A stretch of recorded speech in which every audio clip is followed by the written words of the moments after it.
I'll take the rich husband. A non-earning ugly wife? Who needs time to think? Divorce it is. I finished work earlier than usual today and headed home. I just wanted to rest my tired body. With that single-minded goal, I headed to the living room. However, what I saw there was beyond my expectations. Greg and Mandy were sitting on the sofa, engaging in intimate touches. Their gestures were sensuous, and I felt bewildered. But that bewilderment quickly turned into anger. Then, both of you are fired. At the word fired, the two of them looked incredulous. As if to say, why are you in a position to fire us? We've discussed jobs and positions many times before. So their incredulous expressions at this point seemed out of place. I decided to clearly restate who I was to them again. My name is Kristen Brown. I'm 35 years old. Although it's not a very large company. I am the president of a company that my father passed down to me. It's a busy job, but it's rewarding. Greg, my husband, had been my support. I met Greg when I was a college student. Influenced by dramas, I had dreamt about college life. I got into the university I wanted, and started living the life I had envisioned. Full of classes and club activities. Even that was fulfilling enough, but then I felt a desire to try things I had never done before. That's when I decided to take up a part-time job. In high school, I wasn't allowed to work part-time.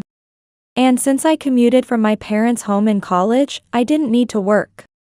But it was a good opportunity to start a new life as a college student. I immediately applied for a job at a restaurant and was hired. There, I met Greg, who was a year ahead of me. I heard it's your first part-time job, but don't be too nervous. There's a lot to learn, but you can take your time. Thank you very much. Greg was kind and reassured me when I was nervous on my first day. Working together, we grew closer. During breaks and on the way home, we would find time to chat. We learned about each other's hobbies, thoughts, and the paths we had walked in life. Finding out that we attended the same university, we clicked even more. From then on, if we saw each other on campus, we would work on assignments or have lunch together. It didn't take long for us to become romantically involved. Greg was just as kind and considerate as when I first met him. I fell even deeper for him after we started dating. I wanted to spend my life with him. It seemed I wasn't the only one who felt that way. When I graduated from university and started working at the company my father ran, Greg talked to me about our future. Hey, once our careers have settled down a bit, shall we get married? I was a bit nervous hearing the word marriage, but my mind was already made up. Yes, of course. I can't believe we're doing this. Seeing my response, Greg showed the brightest smile. It's an expression I'll never forget. 4 years later, we were still together and got married. Greg landed a job at a famous company with a good salary, and I was set to become the president. Our future seemed secure. For years after we got married, I officially took over the company and became the president. Greeting various parties, networking, and managing subordinates. As a president, I had busy days. I'm so tired. As soon as I get home, I collapse on the sofa. Greg gives me a slightly troubled look. Have you been pushing yourself too hard lately? Are you okay? Yeah. I'm fine. I think now is the critical time to work hard, and I think it will settle down soon. If you say so. Greg places a mug on the table. The scent of my favorite herbal tea wafts through the air. You made tea for me?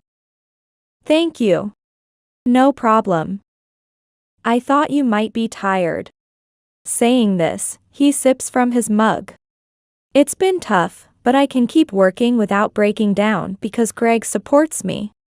However, I never take this life for granted. Just as Greg has supported me, I need to support him. I once again express my gratitude to Greg and continue to work hard at both my job and household duties. We even bought a house and were at the peak of happiness. But this life didn't last long. If I had noticed Greg's discomfort earlier, if I had spoken to him differently, perhaps it wouldn't have ended the way it did.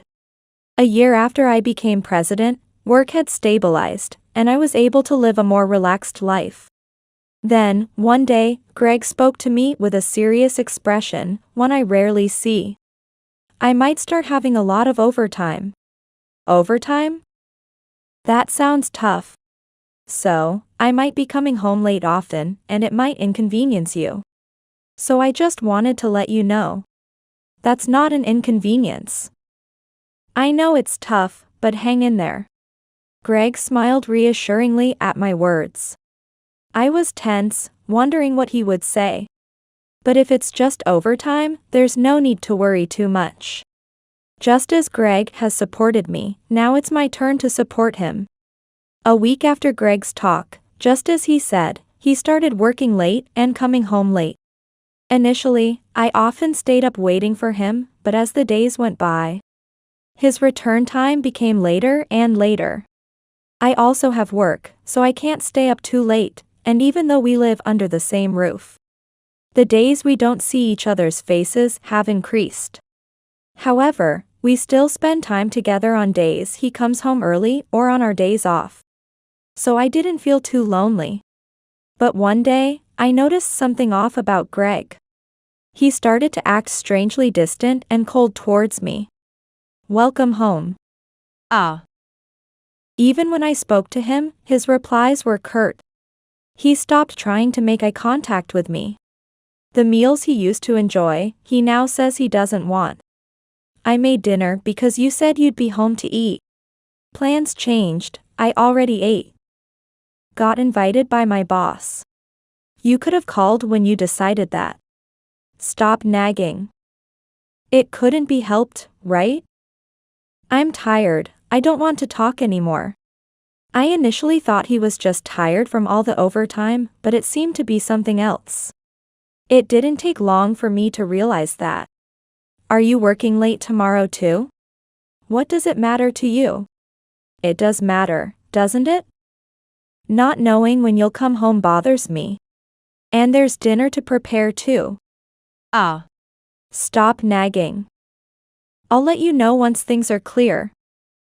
Is that okay? It seemed Greg wanted to end our conversation quickly, and he threw out that dismissive suggestion. Okay. I understand. All right then. Without making eye contact with me even once, Greg left for work. And just like that, I received no contact from him. No matter how much I tried to reach out, there was no sign of him picking up. Welcome back. What happened? You said you'd contact me. Did I say that? I don't remember. Greg seemed unusually cheerful, unlike in the morning. Judging by the disarray of his suit and his demeanor, it seemed he had been drinking quite a bit. You did say it. I even called you, and you didn't pick up. I was worried, you know. It's fine if you go out drinking. But at least let me know when you'll be back.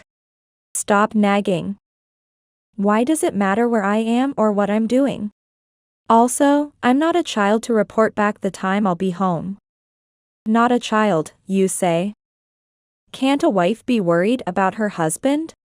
What if you were involved in an accident or something? An accident or something? Like that would ever happen. You worry too much. No matter how much I expressed my concerns for Greg, it didn't seem to reach him. You know, getting lectured as soon as I get home really ruins my mood. Wait. We're still talking. Greg didn't listen to me till the end and headed to his room. Continuing the conversation seemed futile as he wouldn't listen anyway.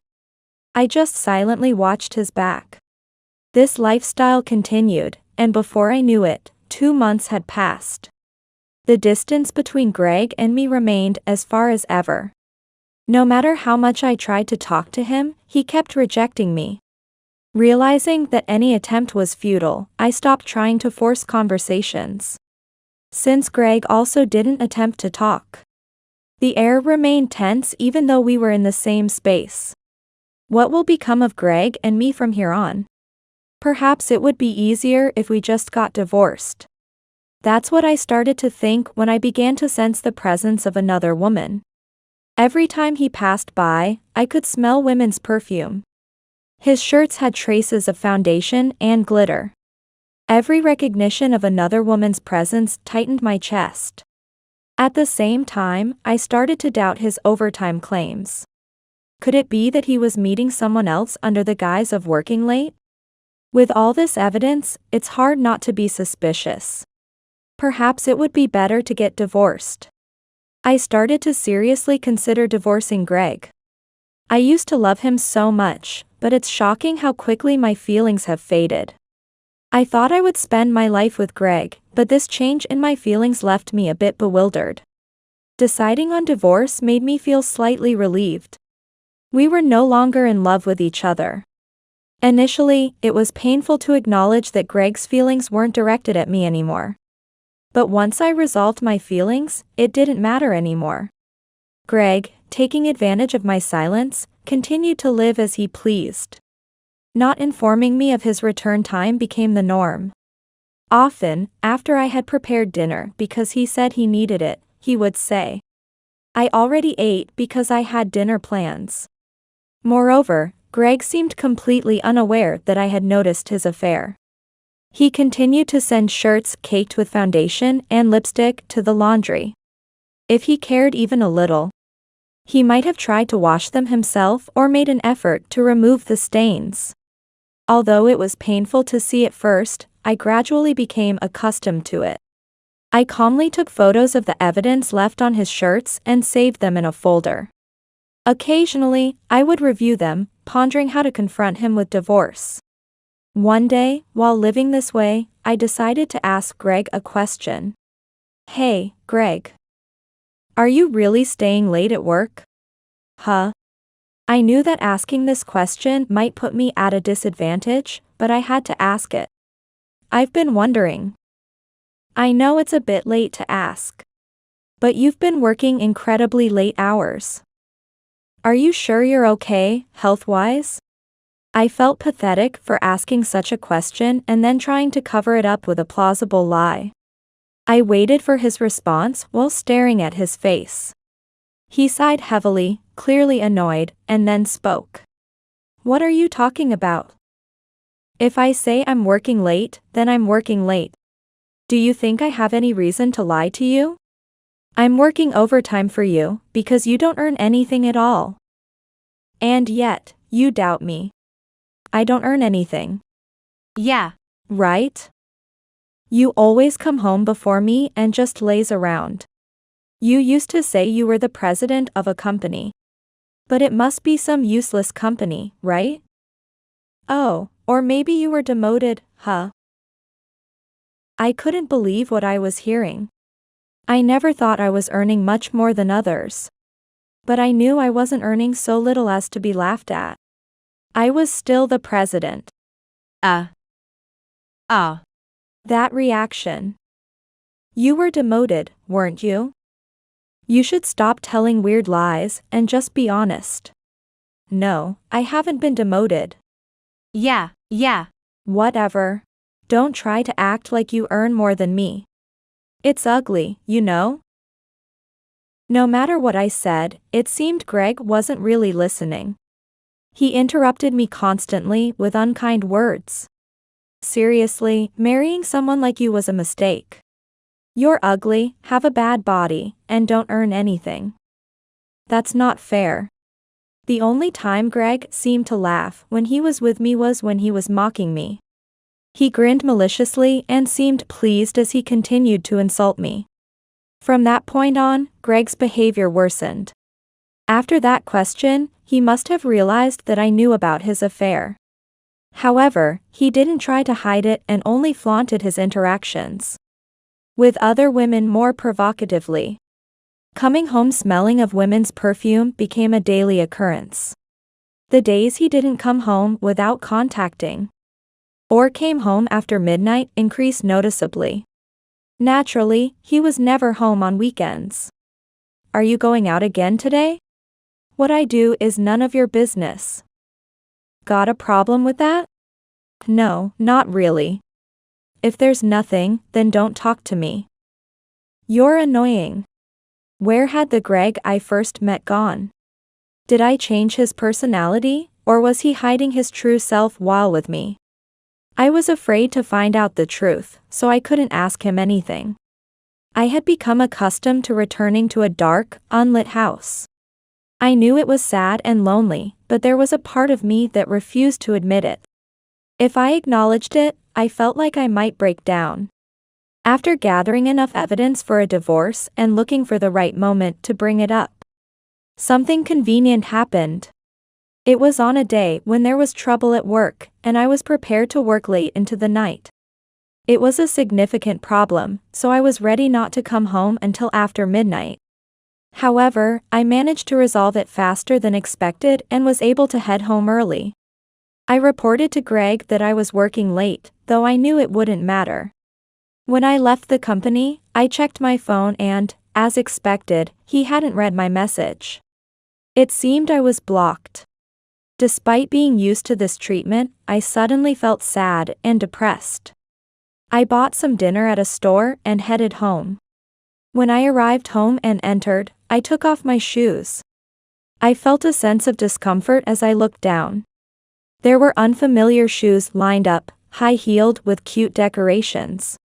For a moment, my mind went blank, but I quickly realized that Greg's affair partner was in the house. I quietly took off my shoes and tiptoed towards the living room without making a sound. Then, I opened the door. There was Greg and a woman I didn't know. They were sitting on the sofa, being quite intimate. Their touch seemed provocatively intimate, making me want to look away. Hey. What are you doing? Both of them looked up, shocked. What? Why are you here? Wasn't she supposed to be working late? Well, she was supposed to be. It seemed they brought her over thinking I would be late because of my work. They appeared confused, likely because I returned home earlier than they expected. Why are you back already? Didn't I say I might be late today? I did say that, but I only said I might be late, right? I didn't say I would definitely be late. Did you even read the message properly? You really annoy me. Always catching at words. Yes. That's right. Having been accused unfairly, my anger turned into calm. What's her name? Huh? Why should I tell you? If you don't tell me, should I just call you or hey? It's Mandy Anderson. As I pressed her, Mandy revealed her name. Where did you two meet? At work. Mandy is my colleague. So, the same company. I looked back and forth between the two bewildered faces. What should I do with them now? While I was thinking, Greg suddenly raised his voice. What is this? You've been saying whatever you want. Mandy, agreeing with Greg, chimed in. Exactly. If you hadn't said you were working late, this wouldn't have happened. We would have met somewhere else like we usually do. That's right. Stop saying weird things. From their pathetic earlier demeanor, they switched to attacking me aggressively. Seriously, you barely make any money, right? Pathetic. She told me she was a president, acting all high and mighty. Actually, she was demoted. Really? That's just too low. Their mocking laughter was grating to my ears. And they continued to insult me without caring how I felt. I knew I shouldn't lose my temper, that would only backfire. They had crossed the line with their comments. I'll take your rich husband. A non-earning ugly wife? Divorce it is. At that moment, I made up my mind. There was only one way to shut them up, to make them gasp in disbelief. Then, both of you are fired. What? Their eyes widened, lost for words. They seemed about to say something, but I didn't wait and continued with the conversation. Don't worry. I'll even grant you a divorce. I'll talk to your company myself. Hey. Why do you get to decide about firing? That makes no sense.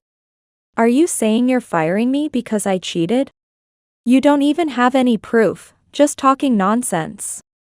Why do I get to decide? Well, I can't directly fire you. But I can report you to your superiors. Why would you? After hearing Greg's words, I took out a business card. Wait, this company is. You. Were you deceiving us? In reality, the company I preside over is a client of the company where Greg works. I had explained this to Greg several times regarding our jobs and positions. You never believed what I said, did you? By the way, I have evidence of your affair, obtained through a detective agency. You've been having quite a good time at hotels and at this house during work, haven't you? After I became certain of Greg's infidelity and decided on a divorce, I hired a detective agency to obtain decisive evidence and to know the face of the affair partner. Greg and Mandy met daily, and it took only about 2 weeks to secure sufficient evidence. Thanks to the evidence, I knew Mandy's name and that she was Greg's subordinate. But I wanted her to state these basic facts herself. Now that I know what you've been doing during work hours, I can't just not report it to the company, can I? No.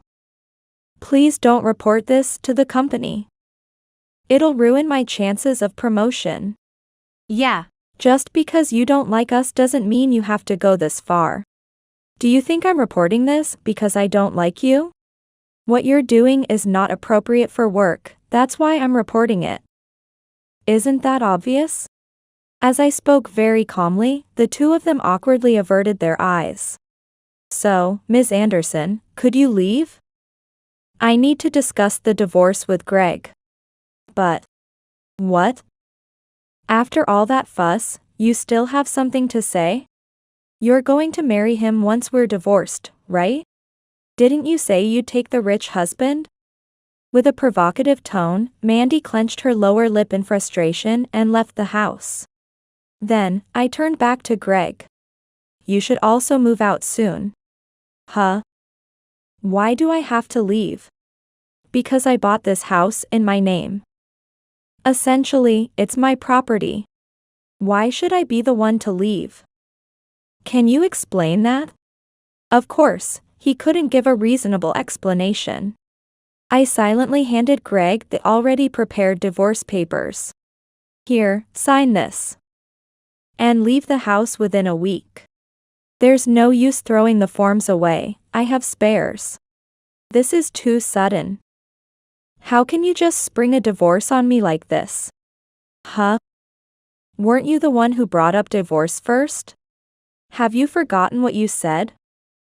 Are you okay with your memory? Lately, I had rarely raised my voice.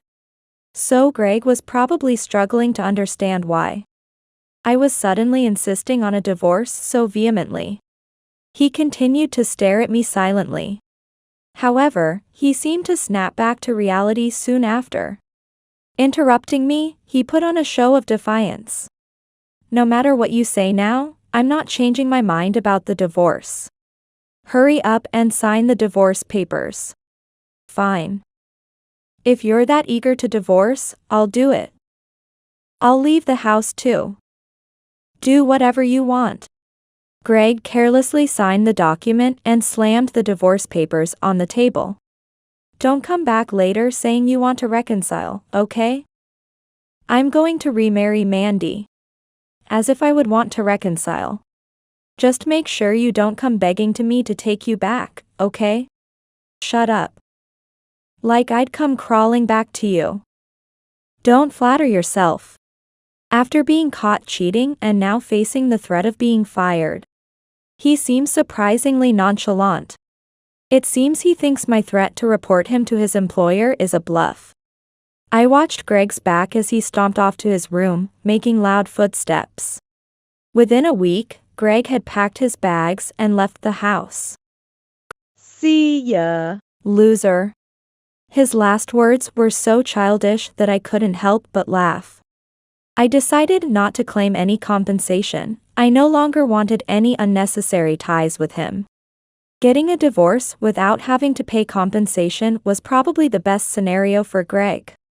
Initially, he was distraught and quickly became furious, but judging by his final reaction, his anger towards me prevailed. After Greg left, I filed the divorce papers and reported Greg and Mandy Anderson's affair to the president of the company they both worked for, including evidence of their indiscretion. The president listened to my account and seemed to understand the situation peculiarly well. What's their reputation like at the company? Well, there have been some issues. Their work attitude isn't great, and I've heard from other employees that their work is sloppy. I was told my ex-husband was reliable at work. Was that not true? I don't know the details, but he doesn't seem to be relied upon by anyone. To be able to lie in such a situation, I thought he must be very composed. From what the president said, the possibility of Greg being promoted seemed like a lie. Thank you. I certainly didn't expect them to engage in such misconduct during work hours. I'd like to speak with them directly before making any final decisions. Thank you. A week later, I received a call from the president informing me that Greg and Mandy had been fired. I had already mentioned that they were facing dismissal, but there was a slight relief knowing that the evidence and basis for their firing might have seemed weak. This should make them realize their position. However, on the night I received the call from the president, I was relaxing at home when my phone rang. Looking at the screen, I saw Greg's name displayed. Despite his apparent disdain for me, the fact that he would call was surprising. I momentarily wondered what he wanted but quickly realized he was probably calling to complain about being fired. Ignoring the call seemed wise. I left my phone on the table without answering. However, Greg's calls did not stop. If one call ended, he would immediately call back, which was annoying. Thinking he might show up at my house if I kept ignoring him, I reluctantly decided to answer. Hello. Hello? How can you sound so relaxed? Right after I answered, I was greeted with Greg's yelling. His voice was so loud that I instinctively pulled the phone away from my ear. What are you angry about? What do you want? You actually reported me to the president? I got called in and got fired. I don't lie. Also, I thought you said you were well regarded at the company. Shut up. What are you going to do about this? Both Mandy and I have lost our jobs. Greg wanted to blame me for losing his job, but this situation was entirely their fault. If they hadn't been involved in an affair, they wouldn't have been fired. Even if I pointed this out, Greg probably wouldn't listen. I continued to listen to him calmly, but he seemed infuriated by my demeanor. Why are you silent? Say something. What kind of words are you expecting from me? Should I offer you a job? Who would work at your company? Apologize to us and pay damages. You caused us to lose our jobs, so pay our living expenses. If you refuse, I'll sue you. Got it? Greg's belief that he was entirely blameless allowed him to make such statements. It was concerning that he thought he was in a position to sue. Does he think just by mentioning lawsuit I will automatically comply with him? I sighed deeply at his unchanging childishness. What are you talking about? Are you serious about suing? What exactly are you accusing me of? Like, you orchestrated my firing. If you think your firing is my fault, you must have a very optimistic brain. Do you think just saying you'll sue is enough? That's very naive. Naive. I don't want to hear that from you. Greg didn't seem to understand what naive even meant. Continuing this conversation seemed pointless. Nothing would get through to him. If you want to talk about lawsuits and compensation, I'm going to hang up now. Hey. What's with that tone? You're mocking me. Yes, I'm hanging up now. I cut off Greg's call and set my phone to ignore further calls from him. I put the now quiet phone on the table and started to nap on the sofa. However, I would soon deeply regret my lack of thoroughness. A week after Greg's call, I was doing housework when the doorbell rang. I wasn't expecting any deliveries or visitors, so I cautiously looked at the monitor. There were Greg and Mandy Anderson, both looking angry. They must have come to complain. If so, their attachment to me was evident. Ignoring them might have been best. But they seemed very angry. If they let their anger out on my house, like breaking windows or the lock, it would be a disaster. Just as I decided to face them, the bell rang again, accompanied by loud knocking. I hurried to the door and opened it. Why are you here? You're slow in opening the door. Don't you know it's common courtesy to come quickly when the bell rings? It's hard to accept lectures on courtesy from someone who lacks it. Don't mock us. Their delusion of having any sense of normalcy was almost amusing. Oh, I wasn't trying to mock. Just stating the fact that you lack common sense. You're really infuriating. Seeing Greg struggle to respond properly almost made me laugh. Stop grinning. You really have a terrible personality. They didn't try to get to the main point and kept hurling meaningless insults. So, what do you want? I'm quite busy. We want you to ask them to reverse our firing. If you can't do that, then pay us compensation and living expenses. Yes. It's all your fault, after all. You need to take responsibility. It seemed they had indeed come for that reason. Although I had a hunch, actually hearing it was still a bit shocking. If you hadn't cheated or had just done your jobs properly, you wouldn't have been fired. I've said this so many times. But you started it by going to the president. You betrayed us. Exactly. You're too obsessed. Are you jealous because Greg chose me? Even if you are, it doesn't matter because Greg chose me. I wasn't motivated by jealousy. How long will they keep twisting things to suit themselves? Are you serious about this? Yeah, but anyway, just listen to us and give us the money. Even now, you still think you're not at fault? I might have been the catalyst. But it was the president who ultimately made the decision to fire you. In other words, the president also thought your actions were inappropriate for the company. Do you understand what that means? In my frustration, I raised my voice at them. They looked visibly confused by my words. You're adults, aren't you? What's with the childish demands? It's really shameful. Childish demands. Yes, childish. Did you really think your demands to pay you and reverse the firing would work? Don't make me laugh. At this point, I felt there was no other choice but to use my last resort. If they wouldn't calm down, I would need to seek appropriate advice. Pay me the compensation for the affair. What? Oh, wait. Why should we? Originally, I wasn't planning to take compensation for the affair. But since you're being so persistent and making ridiculous claims, that's different. Pay the compensation properly and make up for what you've done. The word compensation silenced them momentarily, but soon Mandy started to object. Wait. Why should we pay compensation to someone who's divorced? We're no longer related, right? Yeah. How could that even be right? Don't you know? Even after a divorce, you can claim compensation within a certain period. That's just. Now they realized they could be required to pay compensation. But that doesn't mean they'd agree easily. We don't have the money. Look, I'm sorry for everything so far. So, please don't talk about claiming compensation.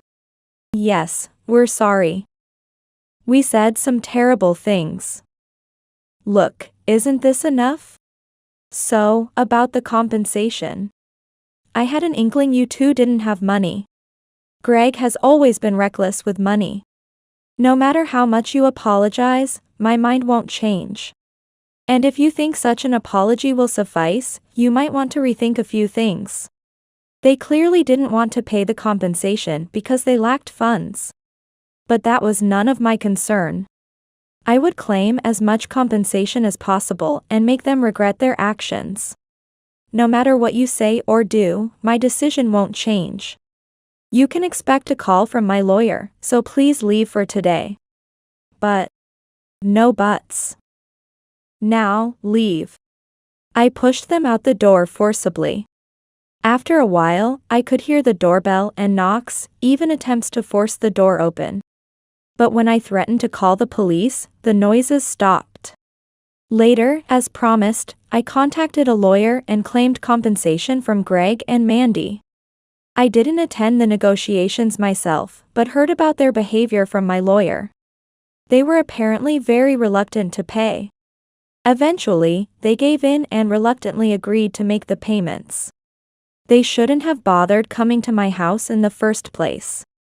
It just reaffirmed how immature Greg was, and I'm glad I divorced him. A year later, the compensation payments began to be deposited. And I knew they were managing somehow.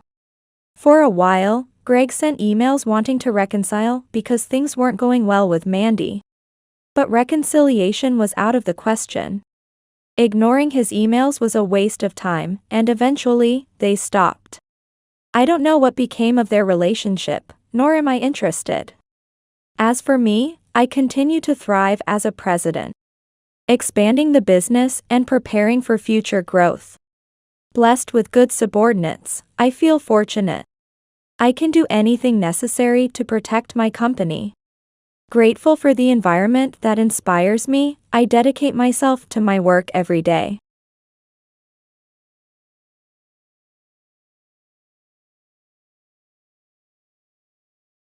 We're getting married.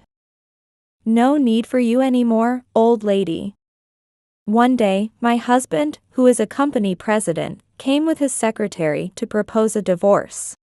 The secretary stood by him, mocking and looking down on me.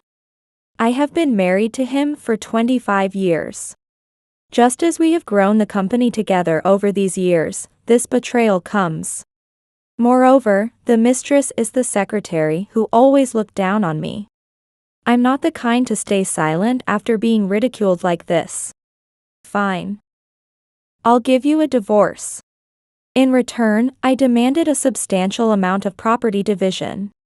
The two of them were pleased with my words. Soon after, the divorce was finalized, and I decided to leave the company. Sometime later, the two had a grand wedding overseas. Despite being looked down upon by the employees, they didn't care. However, the situation changed about a month after the wedding. I was living a quiet life after quitting my job when I received a call from the secretary. What's the meaning of this? You tricked me. She shouted angrily as soon as I answered. According to her, her husband's attitude had changed since before their marriage. I smirked, imagining such a scenario. Then I decided to reveal another side of my husband to her. I am Kathy, a 45-year-old woman. I usually work at the company run by my husband.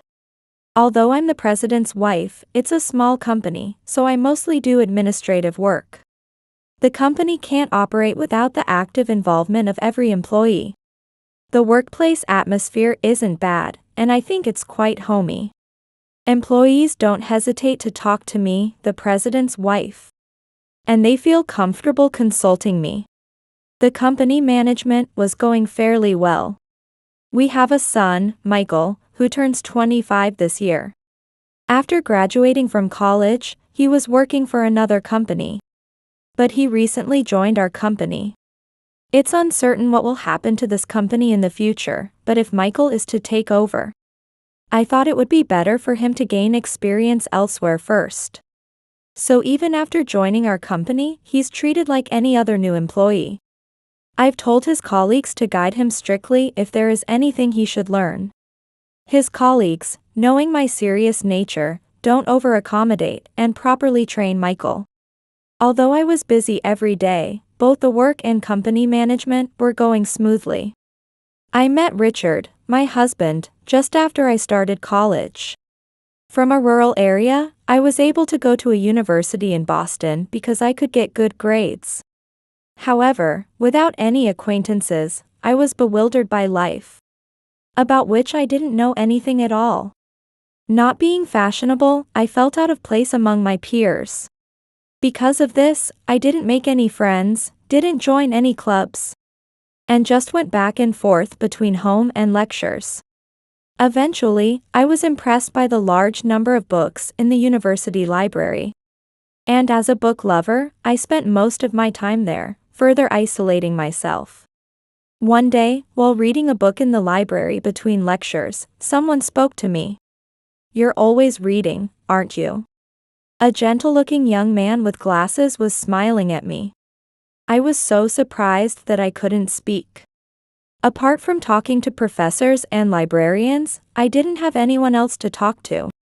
It might have been the first time I was approached by another student. "Well, yeah, I like books." He asked if he could sit next to me, and he did that. Flustered, I faced my book, but I couldn't absorb the content at all. Glancing to the side, I noticed he was also reading a book. I hadn't noticed because of the glasses, but he had long lashes and beautiful eyes. When I stared at him without realizing it, he noticed my gaze and turned to me. "Is something wrong?" Our eyes met. Stammering, I asked him why he had approached me. Blushing, he replied, "I've always noticed you because you're so beautiful." That was the start of our relationship. Richard was in the same year as me, studying engineering. While talking, I discovered we were from neighboring hometowns. We hit it off talking about our hometowns, and since I was naturally talkative, I was able to chat freely for the first time in a while. We met almost daily at the library, and after a while, he asked me out on a date, and confessed on the way home. I worried if I was good enough. Looking around, there were many fashionable and cute female students. "When I'm with you, Kathy, I can be myself." Sensing how I felt, he took my hand and pulled me close. Though he was usually gentle and calm, I could feel his masculine strength. It didn't feel bad, and I naturally embraced him. I couldn't put it into words, but that was my best response, and Richard accepted it. By the time we were sophomores, we had started living together without telling our parents. Since dating Richard, my self-esteem had improved. And I started a part-time job and joined a club I had been interested in, becoming more active. I also made some female friends. I thought, if I hadn't met Richard, none of this would have happened. However, just when I was enjoying my ideal college life, it abruptly came to an end due to an unexpected event. Richard and I had conceived a child. If things continued, I would give birth around the summer of my junior year. Even if I could get through the first semester, taking a break for childbirth and childcare would be inevitable. Although my parents were paying my tuition, they didn't have much to spare. And repeating a year was not an option. My father was furious. My mother was also angry, but the thought of an abortion was not comforting either. My father threatened to disown me if I had the child. He thought it wouldn't be too late after graduating from college then starting working. I couldn't deny that. My parents had struggled with their education. And they were doing their utmost to support me so I wouldn't have to go through the same. Yet, I couldn't bring myself to terminate Richard's child, so after discussing it with him, we decided to have the baby, even if it meant being disowned. Richard's family was also struggling, so the two of us dropped out of college. Afterward, we registered our marriage, and Richard worked to barely manage until the birth. From then on, it was a life of saving, truly living in poverty. Of course, we couldn't rely on our parents, so we had to manage on our own. Driven by necessity, Richard started a business, but it wasn't smooth sailing. In between childcare, I handled the administrative tasks I could. And we managed to earn just enough to get by. As we struggled together, work gradually increased, and so did the revenue. Eventually, we were able to hire employees, expand, and the company grew. While working desperately, Michael also grew up, and before we knew it, 25 years had passed since our marriage.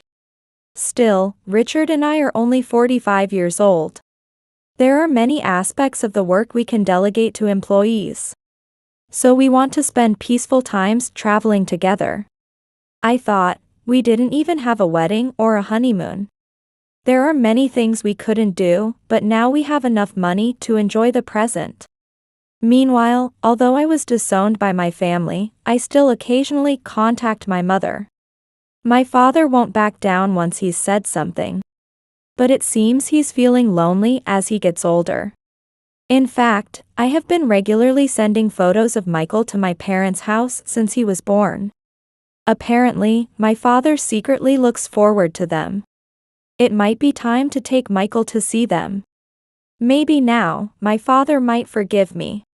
Yet, I say this but can't make time due to work.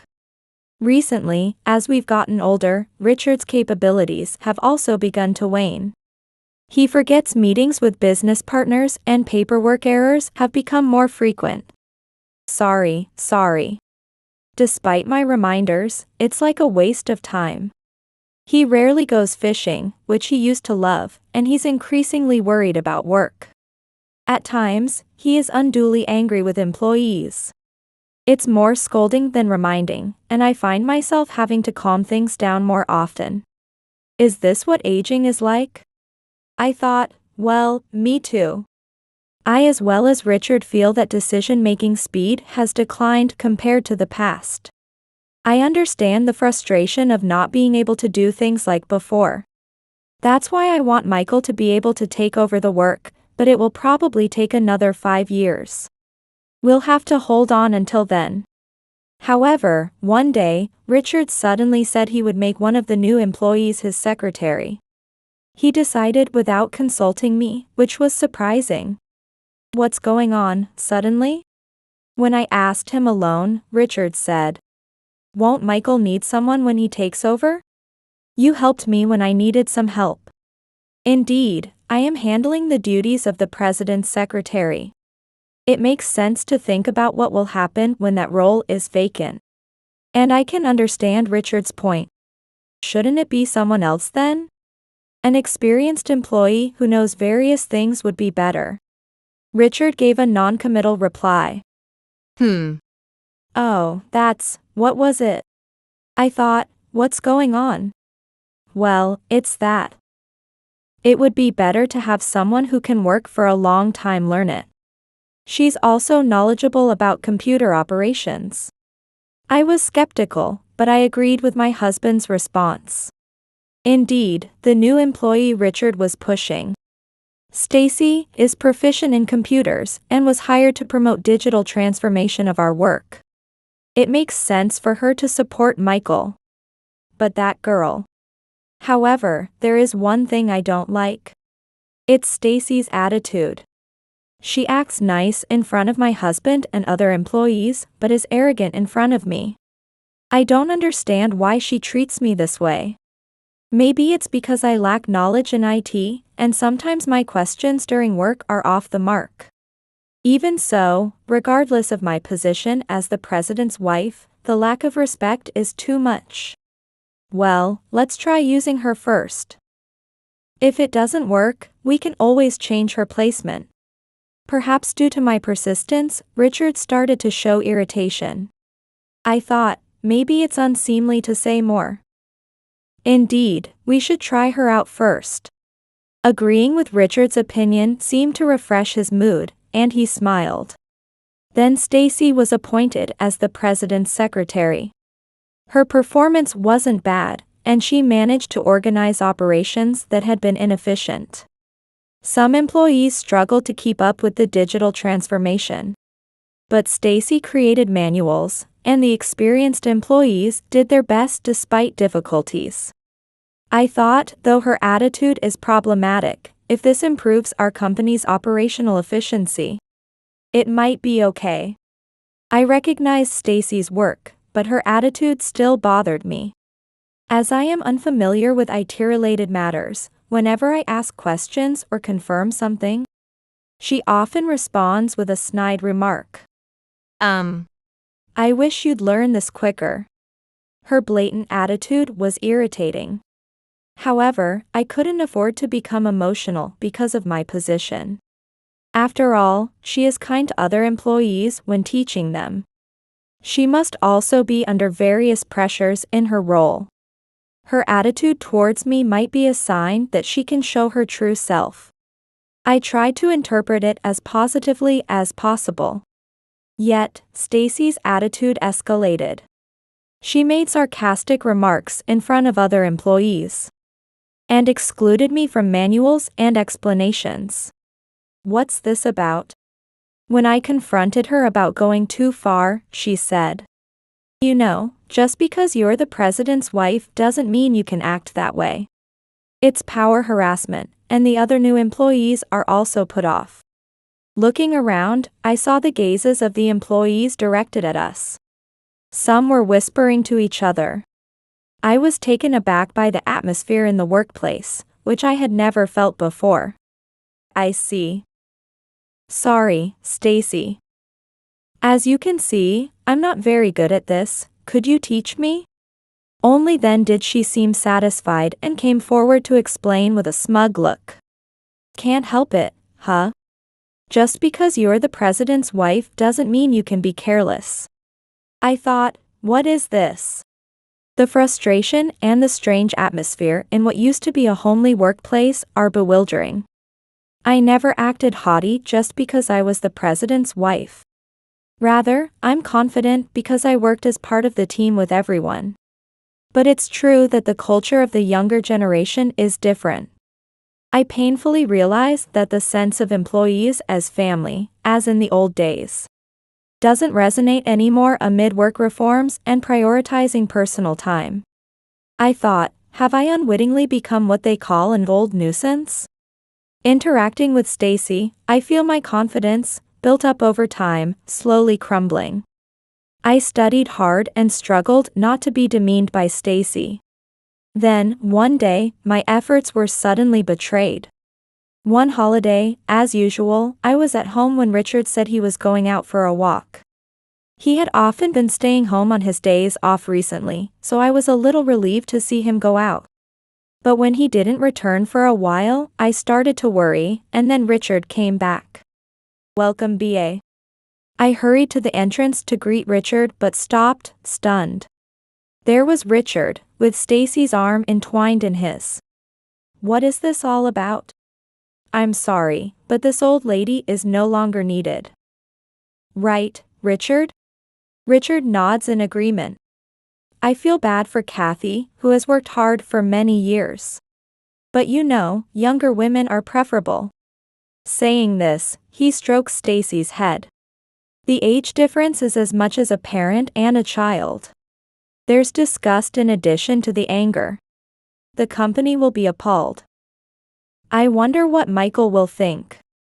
It's fine. I'm the president, and it's my company. He says confidently. Is that so? It'll be tough without me around. What are you talking about? You have a young and capable secretary right here. Stacy laughs smugly. Oh, it doesn't matter. Of course, I'll pay you a severance and property division. It's only fair. I thought, unbelievable. That Stacy, so young, would get involved with such an old man.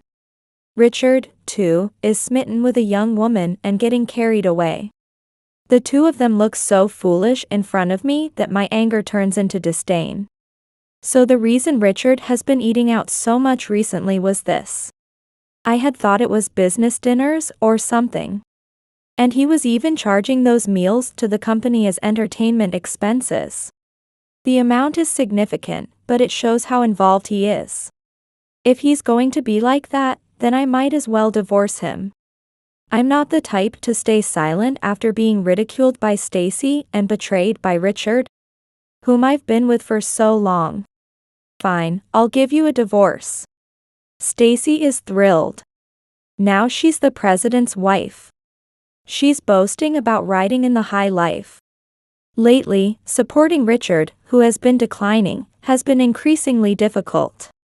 If I have to keep helping him more and more, it's wise to step back.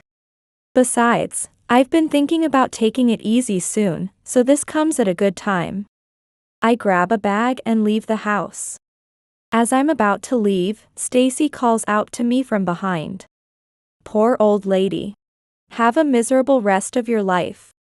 I have quite a bit of savings, so living in a hotel for a while is no problem. Whether she knows it or not. I leave without saying anything back, not even turning around.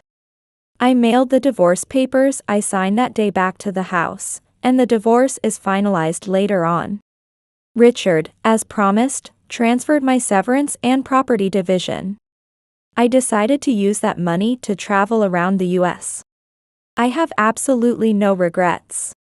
I later hear from Michael what happened next. Afterward, the two had a lavish wedding ceremony overseas. Naturally, both Michael and the employees were taken aback. And it seems no one attended the reception, but Stacy was quite pleased. I thought, I wish you all the happiness, Stacy. Now I am traveling on the Amtrak. I open a beer can in the daytime and enjoy my lunch. Ah. The best. The beer tastes amazing while looking at the beautiful scenery. A month later, Stacy suddenly contacted me. After touring Oregon and Nevada, I was enjoying scuba diving and barbecuing in California. Since the company had been on track, I had been diligently investing. So I had enough savings to enjoy my retirement. I wanted to continue enjoying life. So I hesitated about answering the phone but eventually decided to pick it up. Expecting to hear a sarcastic comment, I answered the call. However, Stacy's voice sounded depressed and she spoke seriously. Lately, Richard has been very irritable and seems like a completely different person. She asked if this was his original personality. Hearing this, I laughed. Then, I decided to share a secret about my husband. Didn't you know? Richard has early onset Alzheimer's. Yes, Richard suffers from early onset Alzheimer's disease, the most common type of dementia. Usually, it develops in older age and progresses slowly. However, there are rare cases where even younger individuals can develop Alzheimer's disease. I don't know the exact time it started. But he was diagnosed a year ago when his forgetfulness became noticeable. At the time of discovery, I was shocked and confused. It was just as we were planning to spend more time together. Richard was the most shocked and started crying when he got home. Sorry, Kathy. I've caused you nothing but trouble. Watching him in his agitated state was unbearable.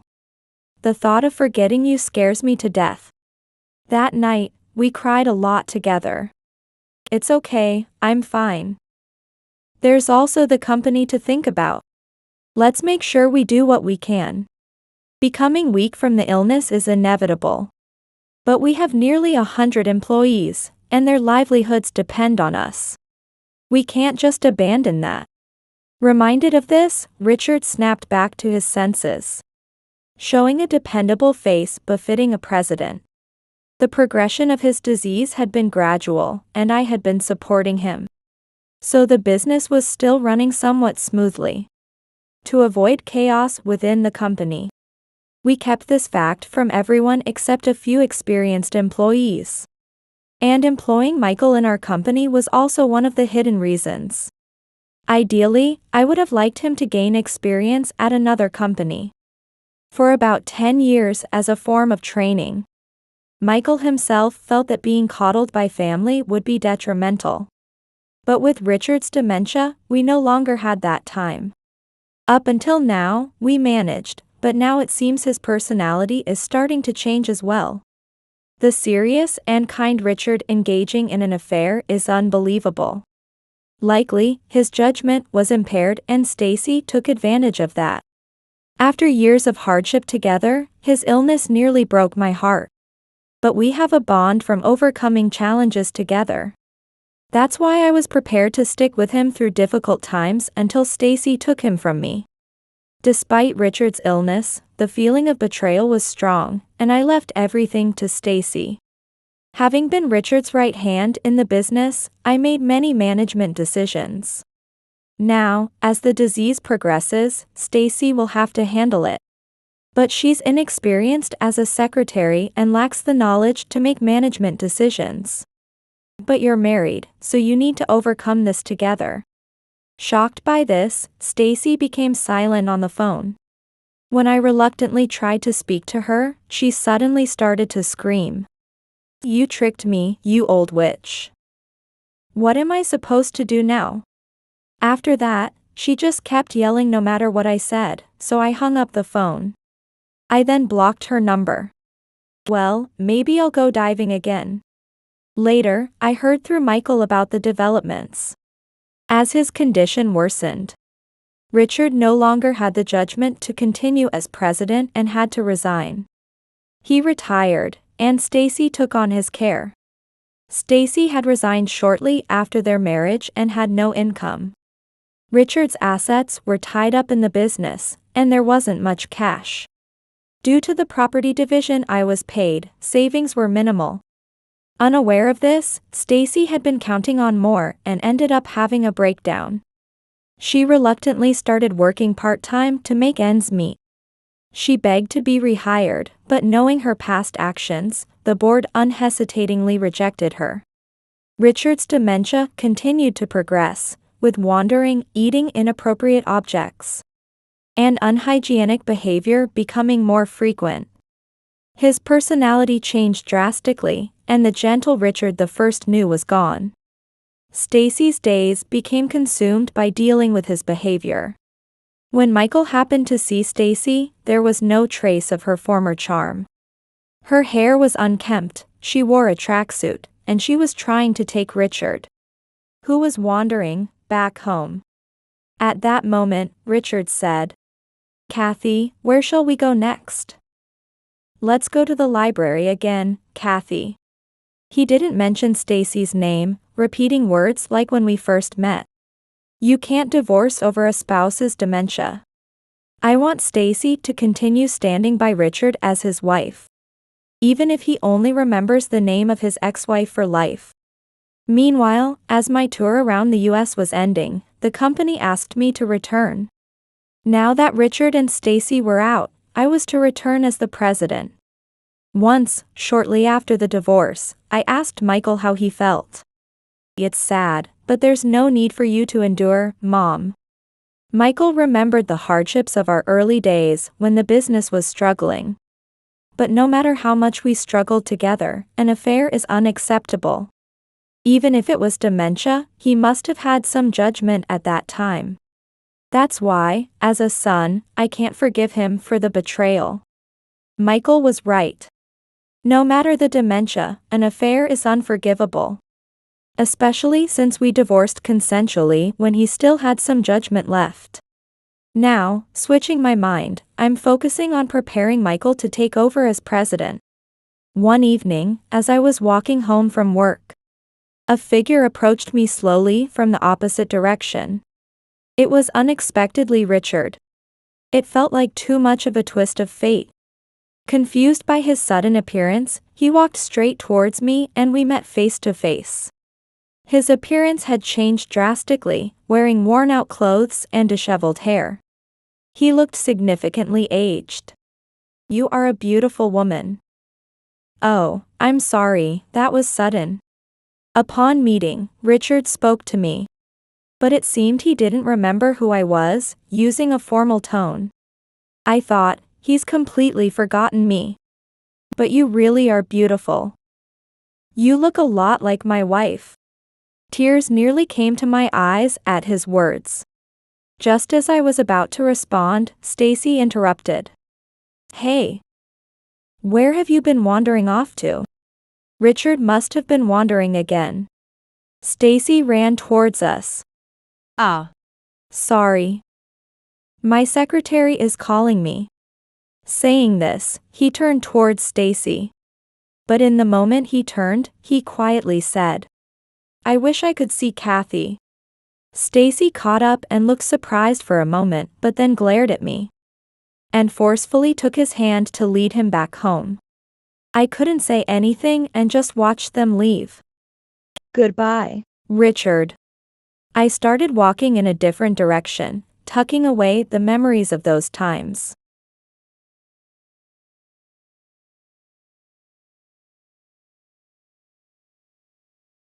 A daughter-in-law who can't produce a son is useless. You're not even worth being a woman. My husband and in-laws said, forcing me to agree to a divorce. My newborn daughter was taken from me, and I had no choice but to comply with their demands. When I agreed to the divorce, my daughter and I were immediately thrown out of the house. Years later, my ex-husband appeared before me, who had barely survived. "What, you're still alive? You must be groveling to your poor parents to let you stay, right?" Pathetic. It seems that belittling me was all he could think about. After you, I remarried a daughter from a large farming family. My wife bore me a son who will inherit everything, securing our family's future. We are 100% the winners. Jealous? He boasted arrogantly, followed by a crude laugh. I asked him about which prominent farm he was talking about. Taking pride in being part of the winning team, he arrogantly shared the name and location of the large farm, thinking it would inspire me to try and climb up to his level. When I heard the name and location of this large farm, I remembered something. That farm. Didn't you know? The land of that farm is actually. As I revealed the truth, my ex-husband exploded, calling me a delusional attention seeker. A woman over 30 being pathetic, he screamed. Little did my ex-husband and former in-laws know. An unimaginable fate awaited them for treating me like garbage. I'm a married woman in my 30s. Born as the eldest of 3 sisters, I lived at home until high school graduation. I moved out to attend college, which was conveniently located for commuting. After college, I found a job and did not return home. In my mid-20s, I met my husband through a friend and decided to marry. I told my parents about the man I wanted to marry, and we met face to face. But my parents opposed the marriage. Likewise, my husband had issues with my parents. My husband believed that as long as the couples were satisfied, there was no problem with our marriage. So, I proceeded with the marriage without reconciling with my parents and sisters. And afterward, I lost contact with them. I'm glad I don't have to deal with your poor-looking parents and relatives. You must be happy to be able to get rid of your meddlesome parents, right? On the day I introduced my husband to my parents, my father suggested that a private room would be best. So he arranged for us to meet at a traditional restaurant. My mother cherished the bag given to her by my father, taking good care of it and always carrying it during important occasions. It seemed like a lucky charm for her. There was a face-to-face meeting with my fiancé, and my mother even had the bag repaired in advance. However, my husband whispered to me that the bag looked poor. "That bag is ugly. Its design is outdated, and it reeks of the old era." I believe it shows more taste to cherish and care for beloved items rather than being swayed by fleeting trends. However, my husband thought it was more important to follow trends. Due to these issues, my husband was glad that our relationship with my parents and relatives ceased. He often expressed that early in our marriage, we began our married life with my husband moving into the apartment where I lived. However, within half a year, we were set to move in with his parents, and I complied without objection. My husband thought it was wise to save money since raising children is expensive. And I agreed because I thought I could manage to live with my in-laws as things were. My in-laws had a history of working in companies from my husband's grandfather's generation onwards. During a time when jobs were scarce due to the war, my husband's great-grandfather happened to be hired by a railway company. At that time, as the industry was growing, the salary was supposedly good, raised by such a predecessor. My husband's grandfather believed that being a civil servant was the most stable job, and chose that path. However, my father-in-law failed to become a civil servant, and instead worked for a private company. My husband also worked for a company, but for one of the lower-ranked small to medium-sized enterprises. Our household income was below the average in the U.S., and we were somewhat dependent on the income of my still-working father-in-law. Despite this, my in-laws strongly desired a male heir. A true daughter-in-law is one who bears a male heir to her new family. Only then will she be acknowledged as a daughter-in-law. Please ensure that your first grandchild is a boy. Thinking that it was outdated to not consider a girl as an heir. I felt strongly about this because I had sisters. The idea that men were superior and women were useless was detestable to me, knowing my mother-in-law's beliefs. Still, during the first year of marriage, we managed to get by without taking things too seriously. As I was still working, I thought it would be fine if I got pregnant by the time I was 30. However, my mother-in-law had different plans. How long do you plan to keep up this newlywed act? It's common sense to have children in your 20s. Who knows what disabilities a child born from an older mother might have? Because I didn't quit my job, my husband started to feel pressured to perform seriously. And my mother-in-law submitted my resignation before I knew it. Of course, I was shocked when my boss told me that my mother-in-law had come to submit my resignation letter. But my boss simply agreed, believing that for a woman, marrying and raising children was the ultimate happiness and duty. Women who focus solely on work without marrying lack charm. My boss often made such problematic statements. If I had continued to work under such a boss, he might have made sarcastic remarks like, when I was going to have children or to take maternity leave early. And how fortunate it was for women to be able to have a temporary job. Indeed, someone had already resigned due to such comments from my boss. I was honestly troubled, but to avoid conflict with my mother-in-law, I resigned from the company. Then, my mother-in-law forced me to measure my basal body temperature and try to conceive on my ovulation days. It didn't go as smoothly as my mother-in-law had planned. Are you guys doing your part? You're not using birth control pills, are you? She suspected that I was intentionally using contraception because I didn't want to get pregnant. I wanted children too. Just like my mother-in-law, it's not only about having a boy, but... Then, my father-in-law, who had been silent until now, suggested that the problem might lie with me. He had heard that the cause of not getting pregnant often falls on the woman, and urged me to get tested immediately. The results showed there was nothing wrong with my body. I wondered if the problem could be with my husband. But my father-in-law stubbornly defended him, claiming that a man could not possibly be at fault, and blamed me entirely with his outdated belief that men have upheld our nation. In our family lineage, the firstborn has always been a boy. All the brides who joined our family were capable, It's unfortunate that my son ended up with a mismatched bride. We visited a church known for blessing couples with children, performed rituals, and bought charms and amulets in desperation. But there was still no sign of pregnancy. Though my in-laws meant well, it only added pressure for me. I asked my husband to let nature take its course and give us more space, but he wouldn't listen. It's shameful not to have a child after 2 years of marriage, as if I were infertile.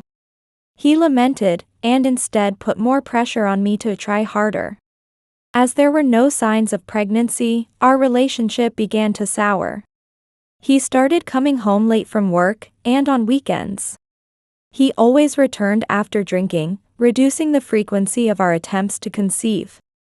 Honestly, I was relieved.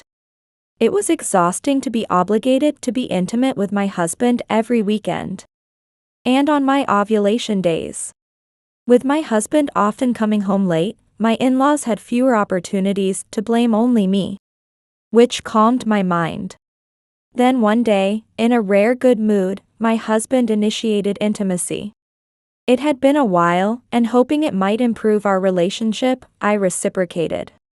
Weeks later, feeling unwell, I visited a doctor and was diagnosed with a long-awaited pregnancy. I returned to my in-laws' house feeling lighter. It was a pregnancy just before the end of my 20s, after 4 years of marriage. My mother-in-law's attitude changed dramatically once the pregnancy was confirmed. She became unexpectedly kind to me, significantly reducing my household chores. It was a thoroughly pampered full 9 months. As we reached the time when the baby's sex could be determined, my in-laws didn't ask to check in advance, so I looked forward to the surprise at birth. They believed I would surely have a boy because they think that I have a hard-looking feature. However, at the birth, I was greeted by the healthy cries of a baby girl. My in-laws had opposed my husband being present at the birth, claiming that men should not attend, so he wasn't there. I would have preferred him by my side, but faced with opposition from my in-laws. He seemed relieved. The meticulous care from my mother-in-law during pregnancy may have helped, as I experienced fewer health issues than expected. As my belly grew, even walking became difficult, and shopping alone was tough. So I once asked my husband to drive me. However, he only drove and did not help carry or load the shopping bags into the car, acting as if his role ended after conception. I sensed that raising our child would involve significant struggles over a long period. That's how things stood, with my husband and in-laws anxiously waiting outside the delivery room. Not only was my delivery delayed, but it was also difficult and lonely. At times, I feared I might not hear my child's cries. So, when I did hear her healthy cries, I no longer cared about the sex. Thank you for being born healthy. That was all that mattered. Yet, when the nurse informed my exhausted in-laws, "She's born, a healthy baby girl," by my bedside, they lashed out. I didn't wish for a granddaughter. Girls just go off to other men, nothing but a drain on resources. What a useless bride. Do you want to end our family line? What do you have against our family? Do you want to tarnish me with the disgrace of ending the lineage? Their noisy complaints bombarded me at my bedside. Don't they understand that giving birth is a matter of life and death? Even if I wanted to respond, I was too exhausted to speak and could only endure in silence. All I wanted was to be allowed to rest. Yet, my father-in-law claimed that since I come from a lineage of only daughters, I am destined only to have daughters, and shouted that I shouldn't consider myself a daughter-in-law anymore. Work like a servant, you don't need maternity leave. He tried to pull me from the bed. A nurse, hearing the commotion, intervened as my father-in-law, with a parting shot, said today was the only day I'd get to rest before he hastily left the room. My mother-in-law and husband followed him out. It was impossible to leave the hospital the day after birth, but once discharged, I returned to find my belongings had been moved out of my room. My father-in-law declared that a servant's room was unnecessary, and I should just curl up in a corner. I rented a storage unit for my belongings temporarily, hoping that if I managed the household and childcare without fail, my in-laws might eventually understand. Being in a corner of the room didn't bother me, but it was difficult with a newborn daughter. I begged my in-laws to at least let her sleep inside the room.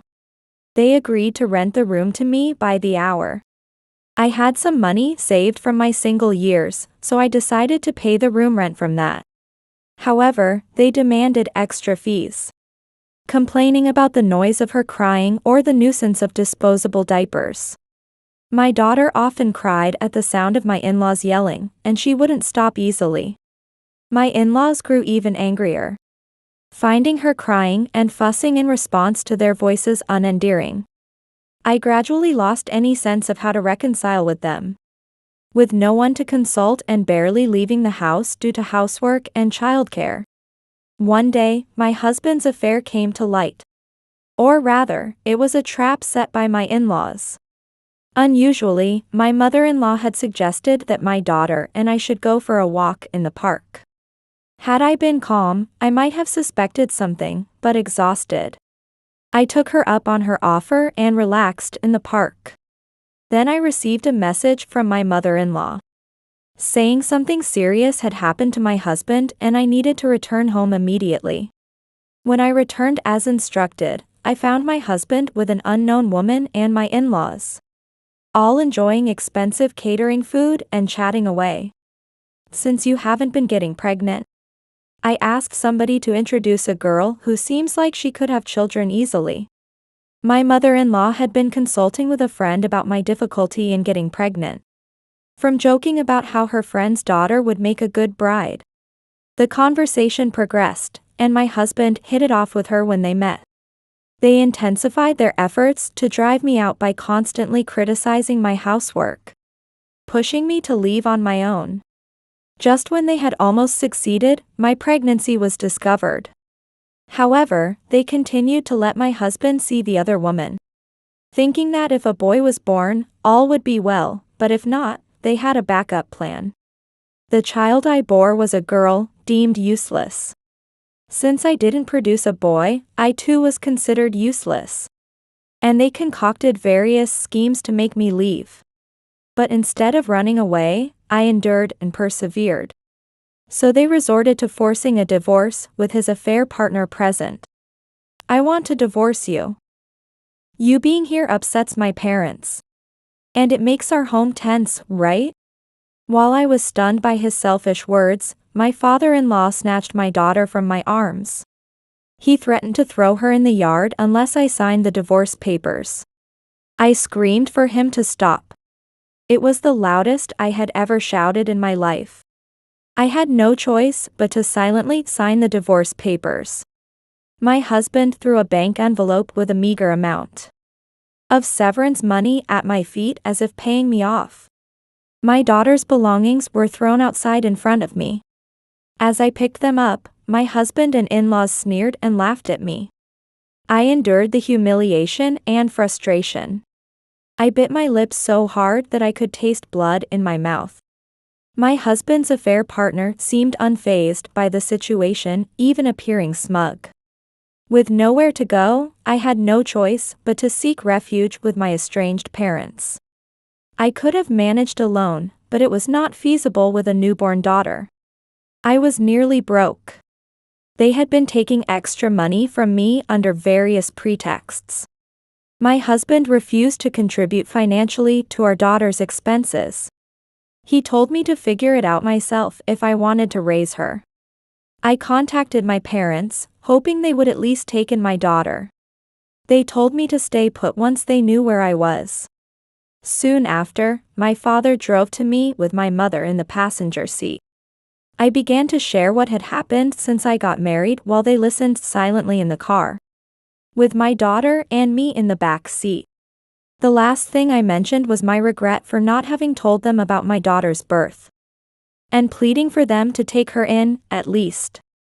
Then my mother said, "It must have been tough. You did well. My father curtly said, "Come back home." When we returned home, my sisters were still there. And my old room was just as I had left it when I moved out after high school. My father told me I could use that room as I wished. From the well-maintained floors and shelves to the fluffy bedding smelling faintly of the sun, I could deeply feel my parents' love. My mother had kept everything ready for the past 12 years, ensuring I wouldn't be inconvenienced should I return. My usually reticent father showed his deep caring without many words.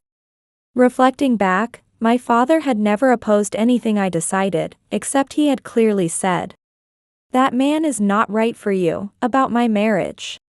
I asked why he had opposed it. I thought maybe he had conducted a background check on my husband without my knowledge. But that wasn't it. My mother said she didn't like to speak ill of others, but if she had to say, it was because he only looked at the surface. I remembered how my ex-husband had fixated on my mother's bag during our first meeting. He judged that carrying a nice bag meant being wealthy, while using an old one meant being poor. I regretted not listening to my parents' reasons for opposing the marriage and cutting ties to marry him. I apologized for acting selfishly and causing trouble. 3 years have passed since I divorced and returned home. Even though my parents welcomed me back, I knew I couldn't rely on them forever as a mother. These 3 years have been the most intense and lived-in years of my life. Then, one day, I encountered my ex-husband at a local agricultural cooperative. He looked much different than I remembered. His skin was sunburnt, and his hands were rough and unkempt.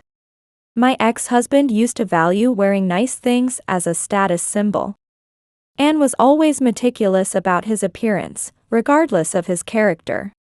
Seeing him in ragged and dirty work clothes was quite shocking. My ex-husband explained he was helping out at the farm of his affair partner's family, as instructed by his mother. My current wife's family owns a large farm. She gave birth to a son as her first child, securing a successor, so our family's future is secure.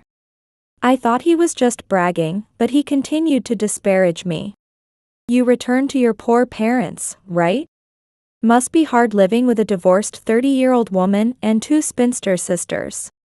He asked if I had to grovel to my poor parents and how that felt, among other rude remarks. It's fine to speak ill of me.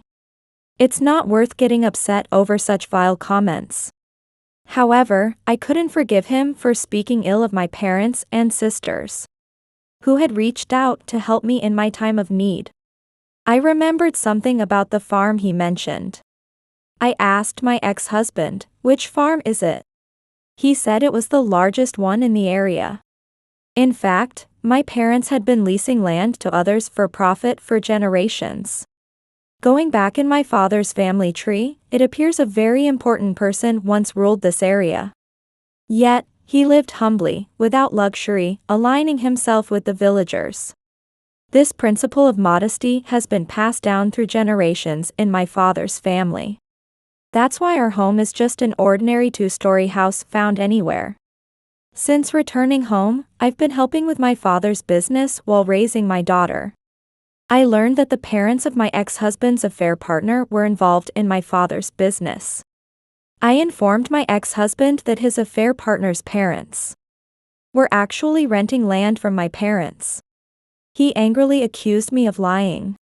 He remarked on my mother's old-fashioned bag and outdated clothes from the greeting, suggesting a poor person who had nothing else to wear. She can't even afford a new outfit for her daughter's big day. "What a bottom-tier poor family," he yelled, panicking. I didn't have time to make up lies to find my ex-husband, who may or may not have been at the agricultural cooperative. I explained that I was there because my family manages rental properties. Our family owns not just farmland but also apartments and buildings. The tenants include a branch of a company well known enough that people would recognize the name if mentioned. Anyone who has lived in this area for generations knows we are like real estate kings. Originally, my middle sister was set to take over the family home when my marriage progressed. But during the 4 years I was married, she found her own dreams. That's when I returned. Having always been interested in my father's work, I decided to take over for him. My middle sister, chasing her dreams, is now working hard, having moved out. While I explained this, my ex-husband kept denying everything, saying I was making it up, that I must be delusional. If you're going to go that far, how about this? I remarried a childhood friend. When I showed him my wedding ring, my ex-husband's face contorted. I don't mean to brag, but my current husband loves my stepdaughter as his own.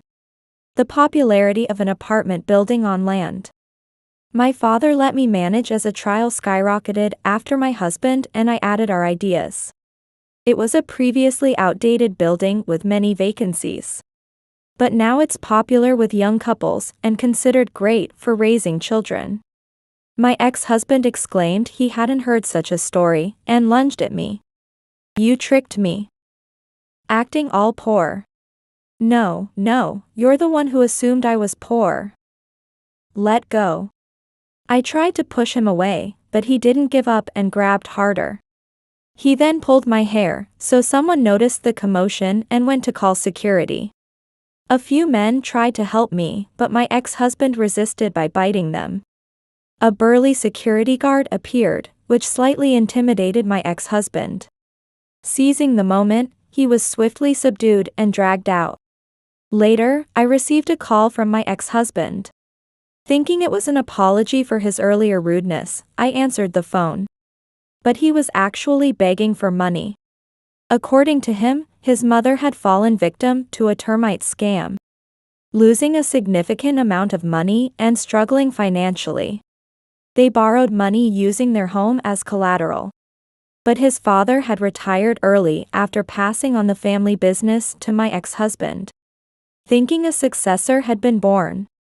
It seems he was scammed out of his retirement funds too. Unable to cover the expenses for 2 households on his salary alone and too proud to admit it. My ex-husband had embezzled company funds and got fired. Not only was he dismissed, but he was also demanded to repay the full amount he had misused.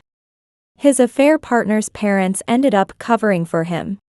My ex-husband and his parents lost everything, and were now repaying their debt through labor at the affair partner's farm. Even though they were working, their wages were seized for debt repayment, leaving them physically and mentally shattered. He claimed it was a living hell being milked dry to the bone. My ex-husband begged me to ask my parents to pay off their remaining debts.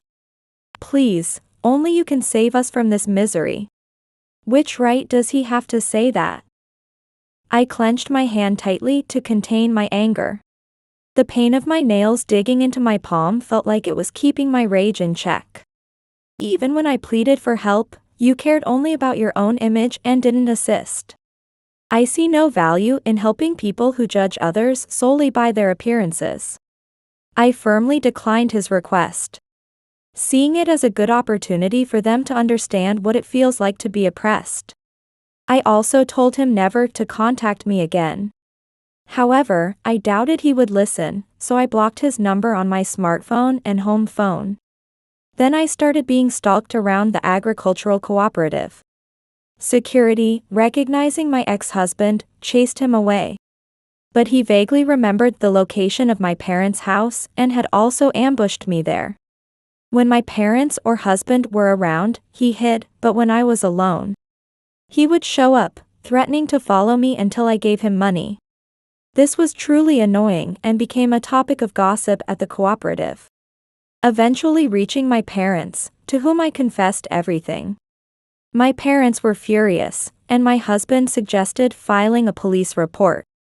However, I preferred to avoid police involvement, thinking it might adversely affect our business. I wanted to settle things as amicably as possible, without holding any grudges, even if the other party was at fault. Perhaps that's why I'm seen as submissive. But if I can resolve matters without conflict, I prefer it that way. My parents then complained to the parents of the woman who stole me from my ex-husband. They sternly told them that their son-in-law had been our daughter's ex-husband, stolen by their daughter, and was now harassing our daughter for money, creating a nuisance with his stalking. They were responsible for dealing with this, as the cooperative was also hearing bad rumors about it. The parents of the affair partner, upon learning the truth and unaware that I was the daughter of a landlord, apologized for their terrible mistake. Later, the affair partner's parents came to apologize to me in person with their daughter. She admitted she felt ashamed for siding with my ex-husband's mother after being misled by her, thinking I was such a terrible daughter-in-law that maybe I should be driven out, since words can be manipulated. I asked her to strictly discipline my ex-husband and keep an eye on him if she truly felt sorry. I also requested that they not interact with me outside of work. For now, our relationship is just between the parents, but eventually, it will be up to our generation. I don't want a relationship of mere convenience with the affair partner. I wanted a clear division, strictly professional. After being severely scolded by her parents, my ex-husband had his room confiscated, similar to what he had done to me. He now lives cramped with his parents in a corner of a tool shed. Eventually, my ex-husband's mother was disowned by the farm's parents after they discovered she had secretly harvested and sold their produce at night. My ex-husband's mother blamed her friend from the farm for making her suffer from hunger and berated her. However, she did not want to write off the debt she had covered, so she decided to lend her out to another farm. This farm was run by an elderly couple locally known for being cranky. But even with their crankiness, they hated acts that strayed from moral decency. When this elderly couple learned of what my ex-husband's mother had done, they reportedly reprimanded her quite harshly. Thanks to that, I heard she has become as thin as a skeleton. At the cooperative, I often hear various rumors. But lately, there's been no word about my ex-husband's family. It seems the affair partner's parents renewed the lease on their land, so they're likely still farming. The absence of rumors about my ex-husband suggests they are keeping their promise to supervise him strictly. The following year after this ordeal, I became pregnant with my current husband. We had a boy, but whether my daughter or son takes over in the future doesn't matter to me. I vowed not to raise them with the expectation that only a son can inherit. My husband treats both our daughter and son with equal love. Recently, my daughter seems to have grown a bit cheeky, enjoying her role as a big sister. With the support of my parents, our son is growing up healthy and carefree. My middle sister is still pursuing her dreams and rarely visits home. My youngest sister has recently met someone nice and has started talking about marriage. My parents are still far from retiring and continue to work hard. We all live fully in the present moment. Whether happiness continues is up to our efforts. I want to live without forgetting this sentiment.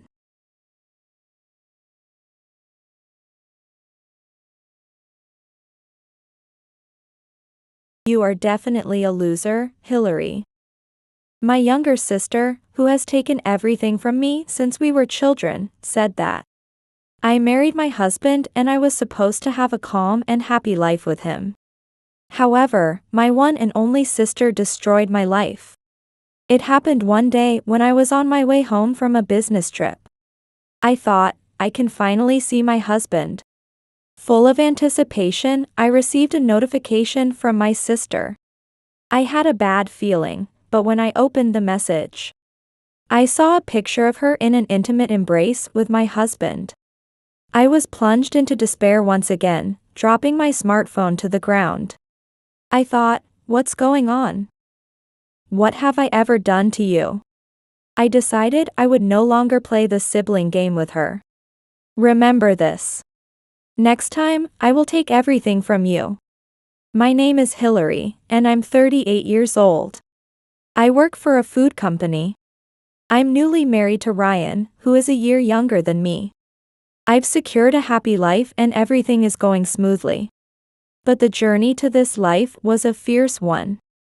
I was born to a friendly father and a strict mother who poured love into her family. They were getting along well, despite my father being somewhat under my mother's thumb. I was raised with his strictness and kindness. 5 years after I was born, my sister Kelly was born, and she was the reason for my dramatic life. As soon as she arrived, the love that was directed at me gradually shifted to her. And I felt the love for me fade. As we grew older, my sister and I shared a room and I thought we had a good relationship. However, as years passed and she started middle school, strange things began happening in the family. Occasionally, my belongings would go missing. One day, as I was getting dressed to go out, I couldn't find my favorite outfit anywhere. I wondered if it might have accidentally ended up in my sister's dresser. When I checked, I found many of my missing items and clothes inside. I was shocked but thought maybe my mother or sister had mistakenly placed them there. I tried to rationalize it in my mind. As my belongings continued to disappear, I reluctantly decided to confront my sister. "Hey, Kelly. I'm sorry to ask, but you haven't been taking my things without asking, have you?" It took a lot of courage for me, who has always been timid, to say that. Kelly's response was, "Why would I need to take your stuff? What? Do you see me that way?" She was lying on the bed, reading a book, answering my question. From her reaction, it seemed she was not guilty, but I still felt uneasy. Also, a significant event had happened. In high school, I got my first boyfriend. He was younger, not very bold, and a quiet man like me. I couldn't hide my joy and told my family during a meal. "Dad, Mom, I got a boyfriend for the first time." My parents were surprised and happy. I will never forget how joyful that dinner was. However, Kelly didn't seem amused. I tried to engage her. "I finally got a boyfriend. It would be nice if you find someone great too, Kelly." "Good for you. I've got a boyfriend too, you know." She seemed uninterested in my story.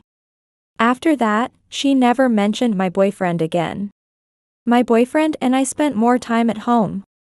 However, he started acting differently as his visits became more frequent. On a day when my club activities were cancelled, I hurried home from school to relax. Only to find his shoes next to Kelly's at the entrance. "Why are these shoes here? We weren't supposed to meet today." I entered the house and went to the room I shared with my sister. I could hear voices from the room but couldn't make out what they were saying. Tentatively, I opened the door and saw my boyfriend and Kelly kissing. It seemed like she was glaring at me through him, as if telling me not to interfere. Being sensitive, unable to stand there any longer, I fled the house with trembling legs. Confused about what had happened. I just walked around the neighborhood without understanding anything. Even after returning home, I couldn't eat and didn't want to talk to Kelly, and I just went to bed. While lying there, I wondered if Kelly had done something to him. The next day, I decided to contact him. "Please don't contact me anymore. I'm no longer interested in you, Hillary." Before I could ask for an explanation, he hung up, and we never spoke again. I wanted to cry, but I needed to understand what had happened. So I confronted Kelly with determination. "Kelly, what are you trying to do? Getting involved with my boyfriend like that?" And then he told me he wanted to break up. "What did you do?" As I spoke, a mix of memories with him, distrust towards Kelly, and anger all welled up, bringing tears to my eyes. Kelly pointed at me and laughed, hurling unthinkable words at me. "Why are you crying? There's no need to cry. There's no point in dating such a weak guy. Oh, and by the way, that kiss? He asked for it because he complained that you wouldn't kiss him. I just did it for him. There's no way he would say that. As I thought about it, I couldn't help but cry even more. You might think it's a lie, but it's true. Besides, his family seems wealthy, so I think I'll date him as my boyfriend until I get bored. I had been robbed of him by my sister. Considering this recent incident, although I had no proof, I suspected that Kelly had also been taking my missing belongings. I told our parents everything that had happened. Kelly did nothing wrong. If anyone's to blame, it's you, Hillary. Why? How am I to blame? No matter what I said. My mother always defended Kelly unconditionally and didn't provide any satisfactory answers. My father seemed like he wanted to say something, but it looked like my mother had told him not to speak. He remained silent. Unable to say anything more, I could only listen to my mother's lecture. I returned to my room, not wanting to see or hear Kelly, and wrapped myself up in my blanket to escape. Mom didn't help you, did she? Neither did Dad. Because it was me who did it. I've been playing the mommy's girl all along so that when things like this happened, I'd be the only one she'd side with. What joy do you find in doing this? Have I ever done anything to you, Kelly? I got out of the blanket and raised my voice while looking at my sister. Are you planning to take everything from me? Mom, Dad, and now him. What are you trying to do? It was the first time I had voiced my feelings so forcefully. My anger and sadness had grown that much. I don't have any particular intention. I just don't like my boring big sister. I enjoy seeing your sad and angry face. Anytime something happens, you put on your big sister act. That's why I enjoy seeing you upset. It was unbelievable to hear such words. Just for that reason, she was taking everything from me. You're not my sister. You're a demon, a monster. From then on, I only spoke to her when absolutely necessary. Despite being family, we were like strangers. I had to maintain this distance to survive in the home. She had stolen my boyfriend, my mother's love, and my place in the family. Kelly had a habit of stealing men from any woman she disliked. Sometimes, people would see through her lies, or the women from whom she'd stolen men would seek revenge. However, she managed to suppress them by pretending to harm them with the help of bad rough people. Having lived such a dramatic life, when I started university, I chose to live in a dormitory away from my sister. Dorm life was peaceful, different from the life until then. I didn't have to be cautious. The time alone healed my wounded heart. In university, I made friends and even had boyfriends. Though I let go of some, none were taken from me. These experiences helped me mature. After graduating from college, I started working for a food company. Initially, I was so busy with work that I had no time for hobbies or romance. However, I soon realized that I enjoyed my job more than I had expected, and before I knew it, I turned 30, a seasoned employee with more free time. During this time, I was also able to date. That's when I met my husband, Ryan. Ryan was the complete opposite of me, sociable, always cheerful, and often the center of attention.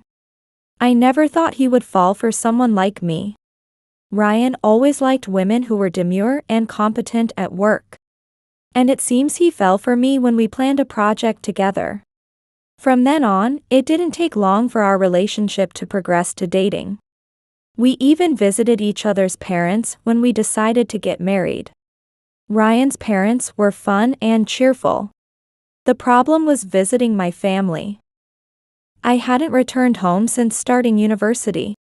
And I was nervous, but Ryan reassured me and pushed me forward. This is my fiancé, Ryan. I reintroduced Ryan to my parents and sister. My father and mother were as happy as when I first introduced a boyfriend. But Kelly just smiled wickedly and remained silent. I felt uneasy seeing her, but I thought that now that we were both adults, such things wouldn't happen anymore. On our way home after successfully completing the greetings, I couldn't shake off Kelly's mocking smile and decided to speak to Ryan. "Hey, Ryan, can I talk to you for a moment?" As we walked home hand in hand, I told Ryan about the past incidents. After listening, he looked at me with a smile and hugged me tightly. "No need to worry. I won't be taken away, and I won't let anyone take me. I will always be by your side, Hillary." Moved by his warm words, I almost cried but managed to smile on the way home. We were able to have our wedding without issue, and a happy married life was about to start. However, I had no idea that a major incident would be caused by my sister. As I had to leave home for a business trip for a while, I immersed myself in work, using the thought of quickly seeing and embracing my beloved husband as my motivation. As the end of the trip approached, I eagerly awaited a message from my husband. Then, a message arrived. Thinking it was from him, I checked it. The notification was from Kelly, with an attached image. When I opened the notification, I was plunged into despair again. The image showed my husband and Kelly naked, embracing in bed. Further videos of their actions were sent, as if to underline the message. I dropped my phone and collapsed. When will she stop taking from me? It's different from before. I can't just run away anymore. I began my journey home, hastening my steps to confront them as soon as I got home. Straight to where my husband was. He just looked down guiltily and stayed silent. "Hey, what's going on? Aren't you going to say something? Hey." The words my husband had said on the way back home kept replaying in my head. "Say something. I don't understand if you're silent. Please, say something." I spoke to my husband, holding back tears. Just then, as if timed, my phone rang. It was a video call from Kelly. At that moment, without thinking, I chose to answer her call. "Hey, Hillary, quite the dramatic scene, huh? I can't believe you can show your face to me. I'm not even angry anymore. I'm just astonished." Surprisingly, looking at her face, I didn't feel anger. I was calm, thinking maybe I had also grown up a bit. You say that, but what about his words? How did it come to this? At Kelly's words, my husband, who had been looking down, lifted his face and began to speak with a look of regret. "It's your fault, Hillary. Always work, work, and work. You've been putting me second, haven't you? You haven't been paying attention to me, right?" I was speechless at his words. So, he felt that way. My actions were just a nuisance to him. I felt crushed by guilt. "So, what are you going to do, Ryan? Divorce?" "Hillary, I'm sorry. I don't think I can make it work with you. Let's get a divorce." I just nodded silently. It was painful, but I couldn't speak. Yet, I didn't shed a tear. Later, when we went to apologize to both sets of parents, Ryan's parents were as sorry as if it were their own fault. As for my parents, they said, "What are you doing? Are you just going to let go of the partner you chose yourself? We are disappointed in you. I don't even want to see your face. Maybe Hillary is to blame this time?" It seems like Ryan was trying his best. I had no one on my side. Even my kind mother and father had been taken from me by my smirking sister behind them. Moreover, the story had spread around the neighborhood, and somehow, I had become the villain. Kelly must have always used such tactics to further incriminate those she took from. I finished reporting my divorce to Ryan, packed up my belongings at home, and said, "I'm sorry once again. And Dad, Mom, I won't be coming back to this house ever again, so please rest assured." A declaration of cutting ties with my family. I wasn't afraid because I had nothing left. My sister just smiled smugly as she saw everything taken from me. Thank you for everything. Dad, Mom, take care. Thus, everything was taken from me by my sister. 8 years later, I am still working at a company related to the food industry. I canceled the lease on the apartment I used during my married life, and have now started a new life in a property near my workplace that I had been interested in before. The commute is easy, and the location and conditions were quite favorable. After 8 years, the memories of my previous life have faded, and I have begun to walk a second new life. I have not been in contact with my sister and parents who ruined everything. Rather, I don't want to contact them at all, so I have deleted all their contact information. Therefore, I don't know how they are doing now, nor do I need to think about it. Thinking about it, I'm glad I deleted them. A few weeks after moving in, I got along well with other residents living in the same property and was enjoying a comfortable life. As I was passing through the entrance to get on the elevator after shopping, I unexpectedly saw my sister and ex-husband, whom I never wanted to see again. Had they come to take something from me again? As the faded memories slowly returned, I felt my pace quicken. I took a deep breath to calm down and headed for the elevator, trying not to be noticed, but was stopped by a loud voice from behind. Hillary? Is that Hillary? Long time no see. Why are you living in a place like this? That's my line. Why are you here? Haven't you taken enough from me? Seeing my sister made me confrontational. I didn't want to cause a scene, but seeing my ex-husband standing there looking guilty made me even more upset. Huh? I've been living here for about 3 years. Do you have a problem with me living here? It seems I inadvertently moved into the same property where my sister lives. I continued the conversation, thinking about my continual bad luck. Yeah, I see. No, I'm not complaining. Are we done? I don't want to see your face. Wait a minute. Listen, my husband has finally become a president. He's really good at his job, a great guy. I glanced at my ex-husband and, without a change in my expression, I said congratulations. Good for you. You caught a good man. And now, that good man has become a president. You must be happy with what you took from me. Really, I owe it all to you. The one that got away was a big catch, huh? I'm the winner. Hillary, you're just a divorced single, right? Definite loser. If it were the old me, I would have been crushed by my sister's talent for hurting and mocking people. But now, I don't feel that way at all. I felt no fear or anything towards my sister.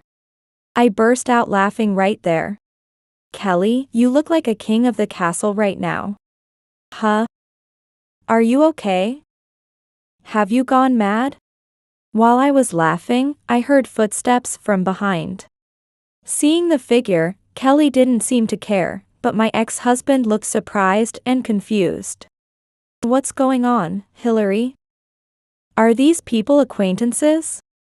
Acquaintances, sort of. This is the sister I told you about before.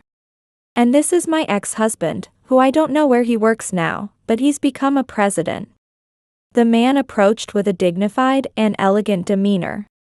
Yes, this man is my current husband, Tyson.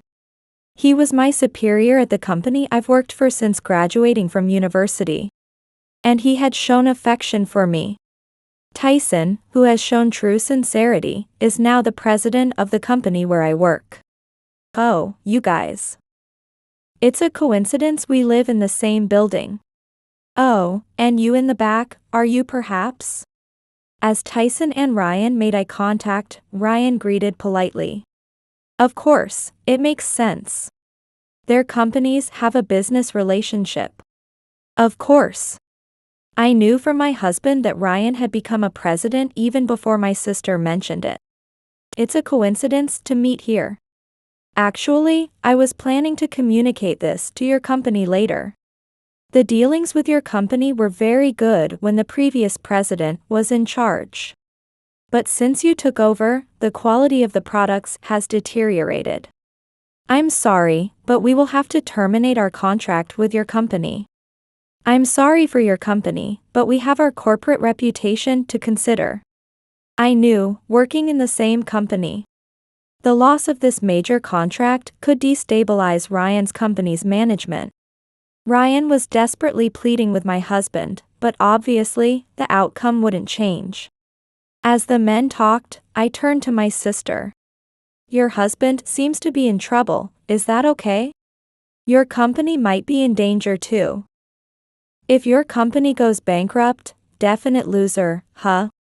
If you have any complaints, come to my apartment. I'm always here to listen. Oh, by the way, it's on the top floor, the 28th. It's the only one, so you shouldn't get lost. I threw these sarcastic words at my sister as if to settle all the past grievances. Shut up. Why does this only happen to me? It was like looking at a version of myself who had been robbed in the past. My sister was kneeling and looking down.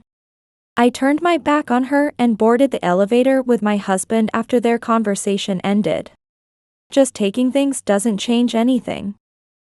You have to grab it yourself, the real happiness. Later, after receiving a call from a friend who was upset about Kelly stealing her boyfriend, I couldn't just let it go and ordered an investigation into her background. It turned out that Kelly was still involved with 5 other men besides my ex-husband. To prevent further harm, I decided to show the last kindness as a sister.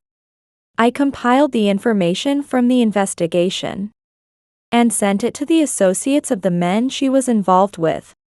According to the story, Kelly was being sued for a substantial amount of child support by the wives involved in the affairs. After realizing she couldn't pay off the debts and that her company's management was tilting, she came to ask me for help every day, but I had no intention of dealing with her. What goes around comes around. The sins one commits come back in some form. My last sisterly wish was for Kelly to repent and change. Finally, I felt completely liberated from the curse of my sister. A life without being robbed, love from my parents, love from my partner. A place to return to, all of them were taken from me. I earned them with my own effort, instead of taking them from someone. I will continue to work hard and live a happy life with my current husband.